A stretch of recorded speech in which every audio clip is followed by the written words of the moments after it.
quality handmade soaps, where handmade is the best made. Proudly making soap for over 5 years, Quality Handmade Soap sets the standard in both quality and safe ingredients. Perfect for the holiday season. I'm telling you right now, you see that Black Rose soap, I got that in my shower, and man, let me tell you what, your husband or wife will love it. Use promo code VHHN2022 to get 15% off your first purchase. Link is in the description box. Let's go.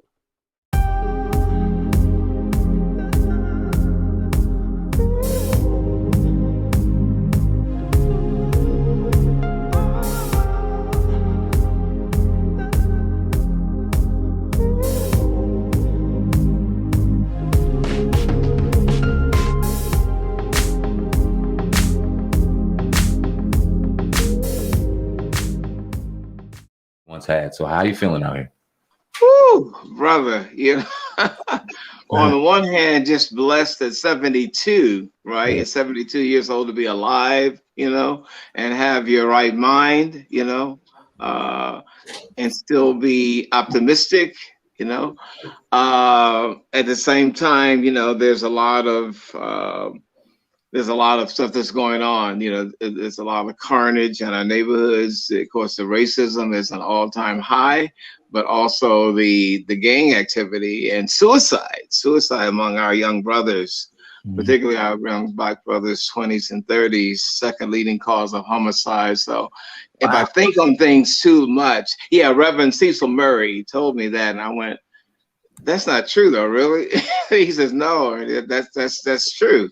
That we men, as Black men, we don't talk about it. We'll just either do it or find ways to enter into situations that we will get killed. And that definitely gives you, give you pause for tears. So I had gotten to a point, I'll be honest with you, brothers, that I was physically ill from all that's going on, on the one hand, dealing with because obviously the KKK has infiltrated the police department, and they said that years ago on Geraldo Rivera's show, they will no longer wear the white hoods. They will get into Congress. They will become policemen, and they have fulfilled that promise. So now they do have the license to just even put drugs on someone, or just the least little thing. They have an excuse to murder young Black men. And then on the other hand, the carnage within Chicago and Little Rock, Compton, and the various urban areas where there's no let up there either, So I got physically ill between knowing both of those factors, and specifically having to go to Washington, D.C. area, where we had a moratorium on gang violence for Father's Day weekend. And just to have to hug the mothers who lost their little girls, their daughters, because they didn't give the gang member their phone number, or the gang member would knock on the door and tell whoever their son is, have you decided yet? He says no. They will shoot him right there. And what are you gonna do? Tell the police? They know where you live. What you gonna do? So having to try to make them laugh, and I would do that. I would act real silly, to say the dumbest things possible. But when I got to the hotel room, brother, it just, and then I asked the ministers, that's another area that really brought the tears. These are the men of God, called by Christ. No greater love than to lay down your life for your friend. So at the press conference, I said, I have an idea. If all the ministers in Maryland and DC area, forget about the denominations, but we come together for our Black kids, in the name of Jesus, we march, we'd have the mothers of the gang members with us, the grandmothers, forget about your denomination. We walk together We don't throw point fingers. We go in the name of Jesus, embracing the gang. We don't care what he's done. We just embracing them. We just putting it out there. We will let the power of Christ and our love and uniting together be all that. And the guy that brought me there, he says, Ernie, that's good. That's nice, brother, but that will never happen because the ministers have such a jealousy of one another. They will not come together. And I said, oh, I can't believe now, just not one or two ministers. It got all the, and you know what, brother? They brought the tears. Friday, Saturday, Sunday, nothing. No one called. And I left there with no one calling. So how do you, if the men of God don't think it's that important, right, to come together, to forget about their Rolls Royces and the money they make all the material gains, and that's what it boils down to. Because if you call by Christ, that should matter. You should come together, and if you love your people, you should come together. Nothing. Same thing in Gary, Indiana. You know, I was on a call, and I got so angry I started cussing. I would call them all kinds of names, you know, the ministers, and the phones are lighting up, right? The lady said, oh, everybody, they agree with you, you know? And I said, you ministers, you pimping in the name of Jesus, you know? And sure enough, I mean, there are so many churches there. There are over 400 churches in Little Gary and Danny. Would you believe? Not one.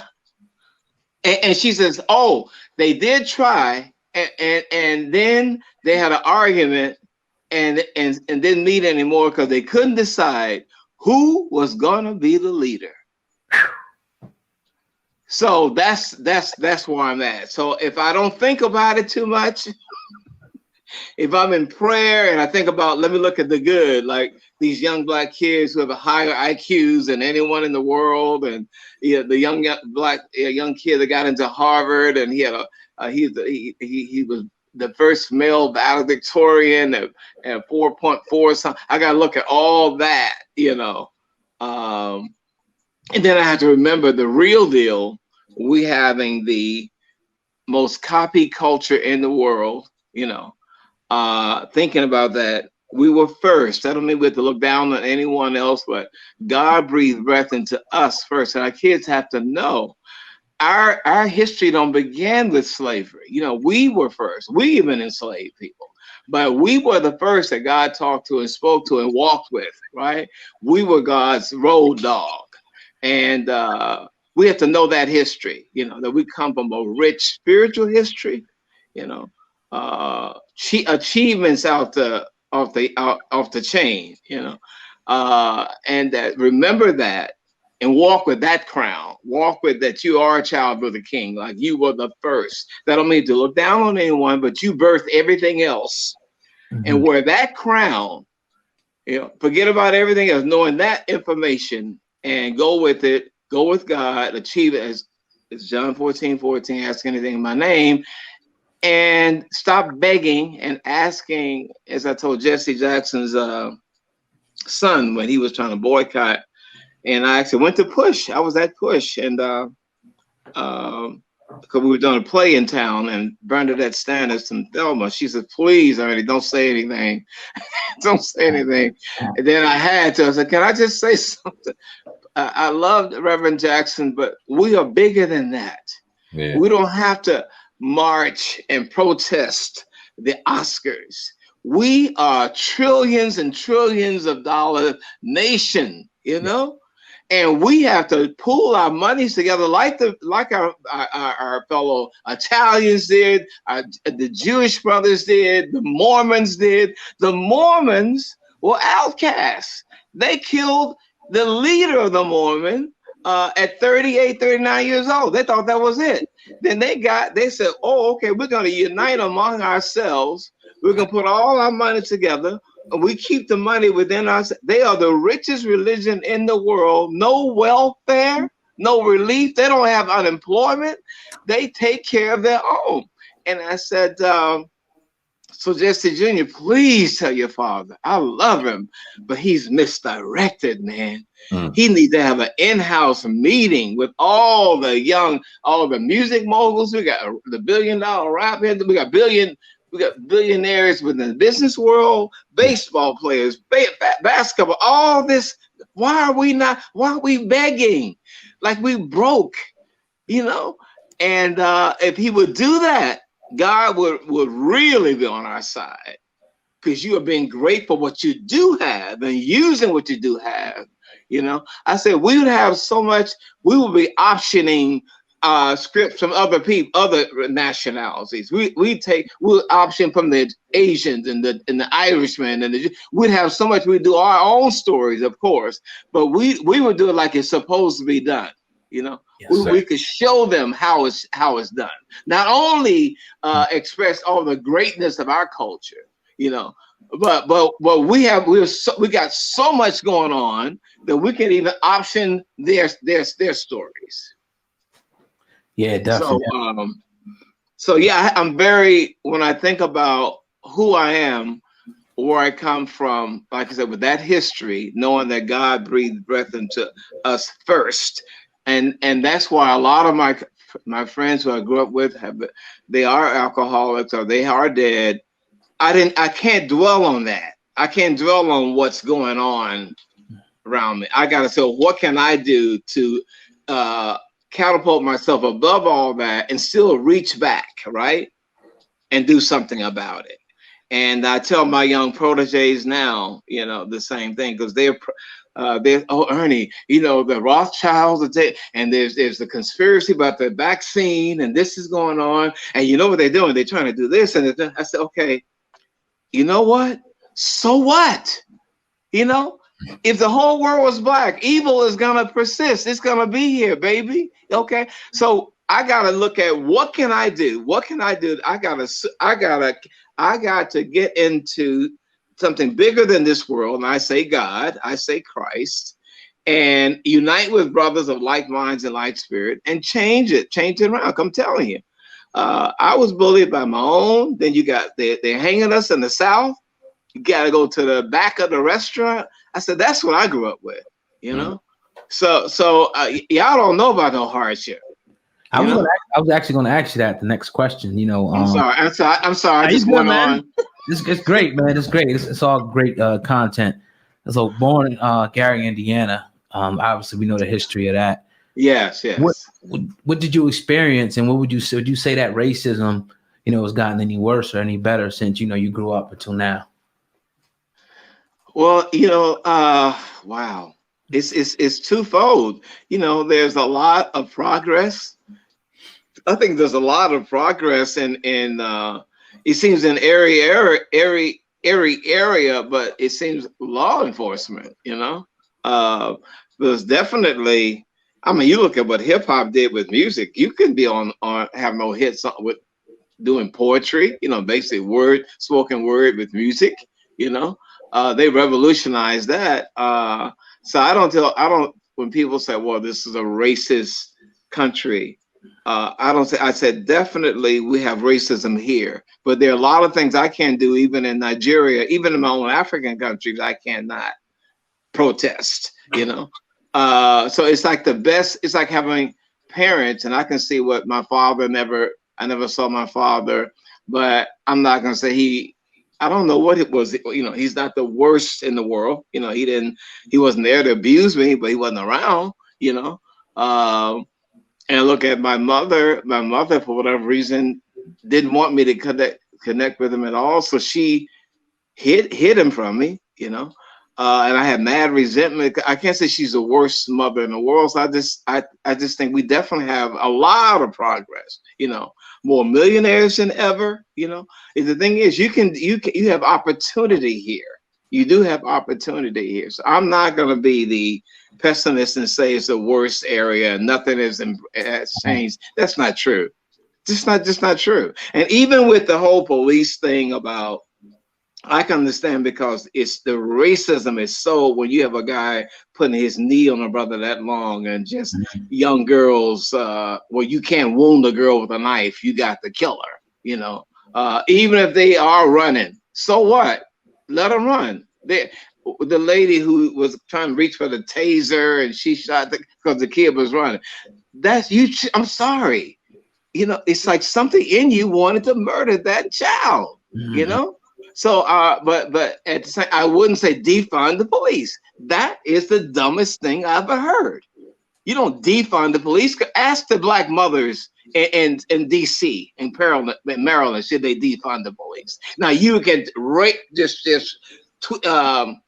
out the racist KKK cops that are there. Yeah, and my suggestion is there should be a law that President Biden should put in that a white cop can never stop a black man unless there's a white cop can never stop a black man unless there's black people present. Never, you know, and that might take years to level out what we trust. Well, okay, it's balanced out now, you know, not to defund the police, just root out the racists.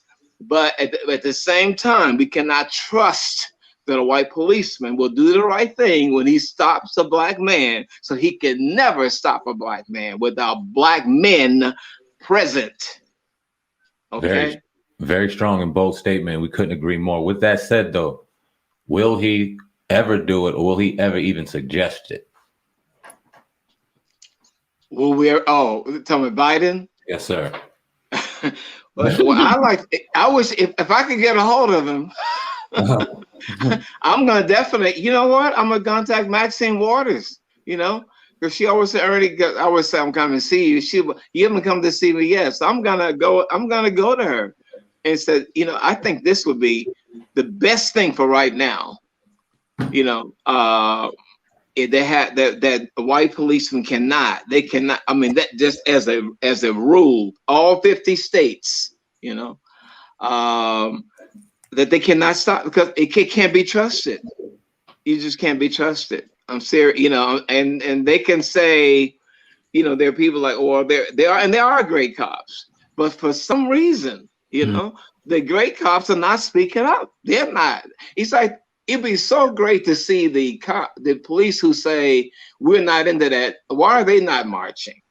You know, why don't they just walk out of the department and said until it stops, you know? And that they agree too that a white policeman cannot be by himself, you know. So if you guys will help me with that as well, I really think that's the solution. Right? I mean, it's like immediately